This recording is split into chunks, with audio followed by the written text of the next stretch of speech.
Thank you very much, Madam Chair. And I want to thank the witnesses for being here today. I just wanted to get straight to the questions.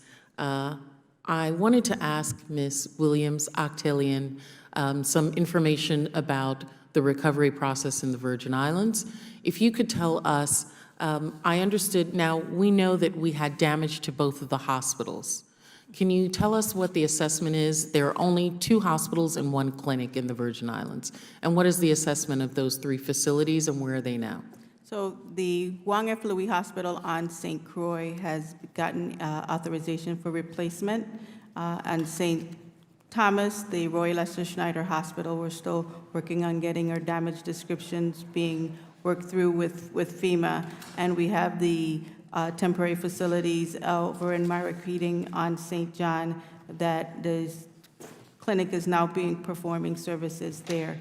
One of the key issues that we're having, basically, as much as Puerto Rico has stated that we're working on several things from FEMA that will allow us to move forward, so we're really in a holding pattern. 1, cost escalation factors. In order to complete the fixed cost estimates, we must agree on what the cost escalation factors would be over the life of the disaster and the recovery, because once we agree to the fixed cost estimate, that is the cost that we will have to live with throughout the disaster until the project is finished.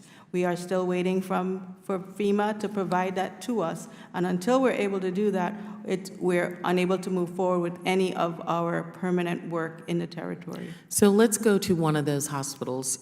Let's talk about Juan F. Louis Hospital.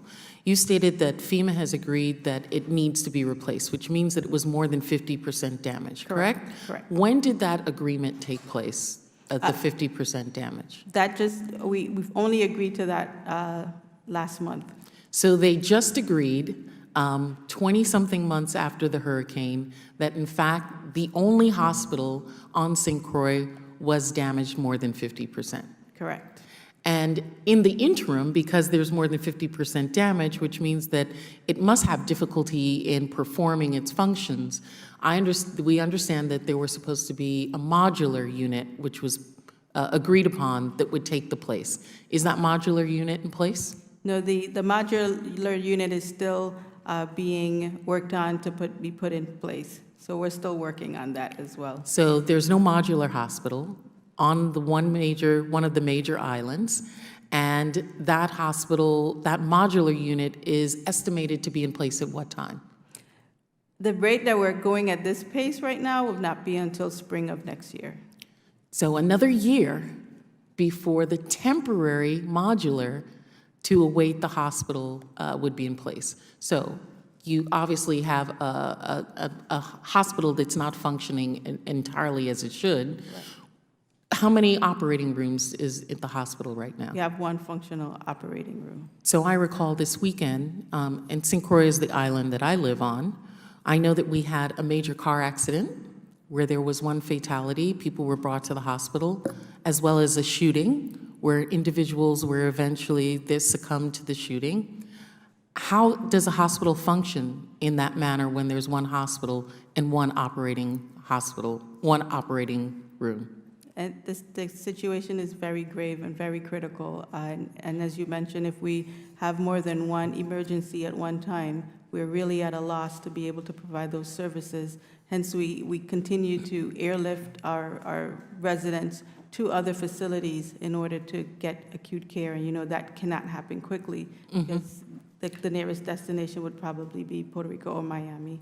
So I'm going to use this time, rather than asking you questions, just outlining for my colleagues the kind of situation that Virgin Islanders face, to allow you to use the rest of my time to tell us what would be best for us to help you to facilitate this. Because, as you and I have spoke, Adrienne, a saying that we have in the Virgin Islands, a closed mouth doesn't get fed. Absolutely. So Virgin Islanders have a habit of just muddling through things, being proud and not really being the type to complain. But if there are challenges that you're facing, if you could enlighten my colleagues as to what we as members of Congress can do, what those challenges are, so that we could figure out how we can facilitate moving things along a little faster. And thank you for that. The overall pace of the recovery has been very, very slow. And it's really the ability for us to move forward in that process, whether it's the FEMA funds or it's the hazard mitigation funds or the CDBG DR funding. Overall, the process is absolutely frustrating, confusing, and slow.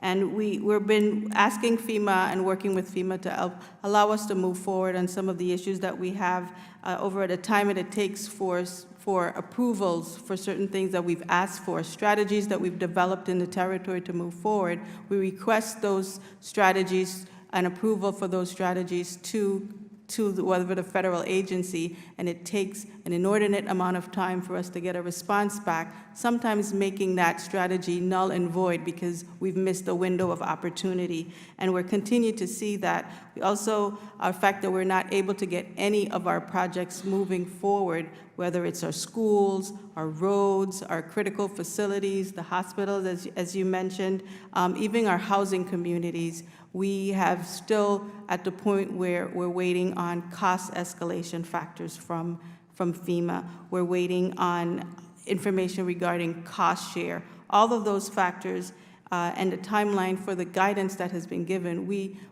continue to expound the importance and the appreciation that we have for all of the legislative reform regarding disaster relief. But until we get guidance from either HUD or FEMA, we're unable to access those new authorities that are provided through the legislation. So when we have these legislations go forward, we ask that if there's specific timelines that can be put in place to ensure that these federal agencies do things in a timely manner, thereby allowing us to really access the authorities that have been granted. Thank you very much for that response, and thank you, Madam Chair, for your indulgence in allowing her to respond.